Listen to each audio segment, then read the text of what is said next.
Ever had a friend who always says no when you ask them to hang out? The kind who'd rather spend the weekend at home, watching movies, writing, or just lying down with music playing in the background. To some people, that sounds strange. Why stay home all the time? You're supposed to enjoy life. But if you really get to know them, the reason isn't that simple. People like this are often misunderstood. They're called weird, lazy, antisocial. But behind that same quiet routine are countless different stories and reasons.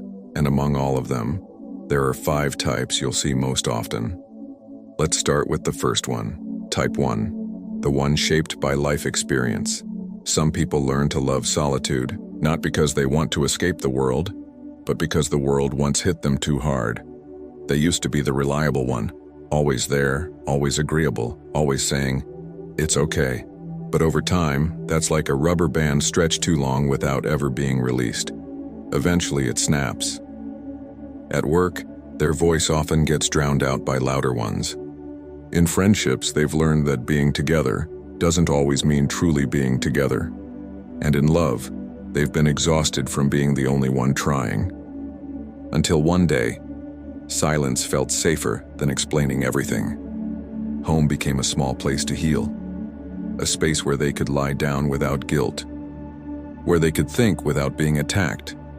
In psychology, this phase is called emotional decompression, the moment when your body and mind stop fighting and finally start to breathe again. The outside world often misreads it. When someone stops, people assume they've given up. But sometimes stopping is the only way not to collapse from within. Because at home they don't have to win. They don't have to pretend to be strong. They just need to be still. Like the ocean finally calming its waves, not because it's lost its power, but because it's found its own depth. Type 2, the true introvert. Not everyone who enjoys staying home does it because they're hurt. Some people simply feel most at peace when things are quiet. When the world slows down and their mind can finally breathe again. They're not antisocial. They're not shy. Their brains just work a little differently. Most people gain energy from being around others, talking, laughing, connecting. But for these people, that's exactly what drains them. Think of their brain like a battery that keeps running in the middle of noise and chatter. After a few hours, the light starts to dim, and the only outlet to recharge is solitude. For them, home isn't just a place to rest. It's where they recharge mentally. They're not easily bored, they're just conserving energy. Because every social interaction is like mobile data. Use too much, and your plan runs out fast. Being alone doesn't mean being lonely. Solitude is like night to the day, a time when the world goes quiet, and they can finally hear their own thoughts again. People often misunderstand introverts. They think they're antisocial, but they're not. They think they're arrogant, but really, they're just thinking before they speak. Introverts aren't people who turn their backs on the world. They simply choose to live at a slower frequency, so they can still hear themselves in all the world's noise. And of course, not everyone who stays home does so out of comfort. Some are still fighting the fear of stepping outside. But that's another story. Type 3, the deep thinker and creative soul. If the previous type needs silence to recover, this one lives from it. They don't just enjoy solitude, they need it. To think, to piece together ideas, to search for meaning. Their mind is rarely ever still. There's always something moving in there, a question, a possibility, a half-formed idea waiting to unfold. For them, home isn't an escape. It's a small laboratory of thought, a place where they can write, draw, or simply stare into space while diving deep within themselves. From the outside, it might look like they're doing nothing. But inside, the world is alive and loud. Every idea, every feeling, is being tested, turned over, explored. Silence for them isn't an empty room, it's a canvas, a space where the colors of thought slowly spill and take shape. They're like deep-sea divers.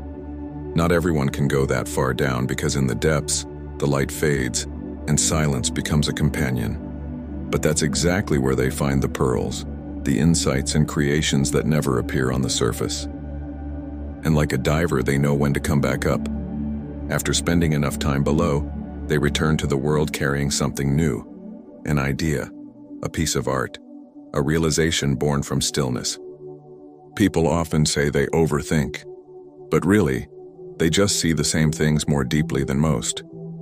They're not running from the world. They're trying to understand it in a quiet, slow, and curious way. And if you pay attention, you'll notice they often find beauty in the places everyone else rushes past. Type 4. The sensory-sensitive soul. There are also people who need calm. Not because they're tired of thinking, not because they're sad, but because their body itself is asking for rest. These are people who are sensitive to the world, not just emotionally, but physically and sensorially. Bright lights, loud sounds, crowded conversations, all of it can feel like waves crashing in too fast. For them, the outside world is like a radio whose volume can't be turned down. Too many sounds, too many sensations. Everything comes in at once, without a pause. That's why home becomes a place where they can finally take control. They can choose the sounds, the lighting, even when they want to interact. It's the space where they can sort through everything that feels too full. For them, silence isn't a luxury. It's a basic need. It's how their body and mind keep balance. In psychology, people like this are often called highly sensitive persons. Not a disorder, not a weakness. Just a way the brain processes the world more deeply than most. They're not fragile, they're simply perceptive. And because of that, they can feel overwhelmed more easily. If you notice them go quiet in the middle of a crowd, it's not because they don't care. It's because they need a moment to reorganize everything they're feeling inside.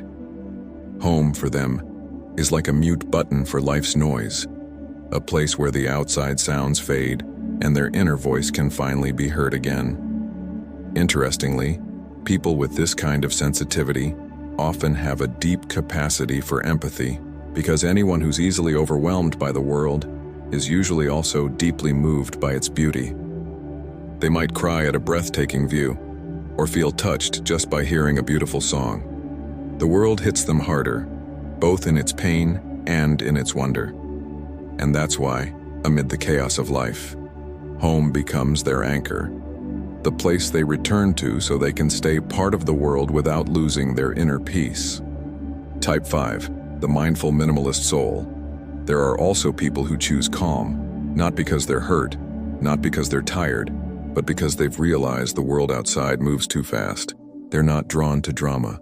They're not interested in competing over who's the busiest. And they don't want their lives cluttered with things that don't really matter. For them, home isn't a place to hide. It's a place to truly live. Morning isn't about racing the clock. It's about savoring time. A cup of coffee, sunlight spilling through the window, a page turned slowly in a good book. Little things most people overlook, but to them, those are what matter most. They believe that calm doesn't mean passive. Moving slowly doesn't mean falling behind. Because beauty in life doesn't always come from speed. Sometimes it comes from stillness that knows where it's going. These are people who live with full awareness.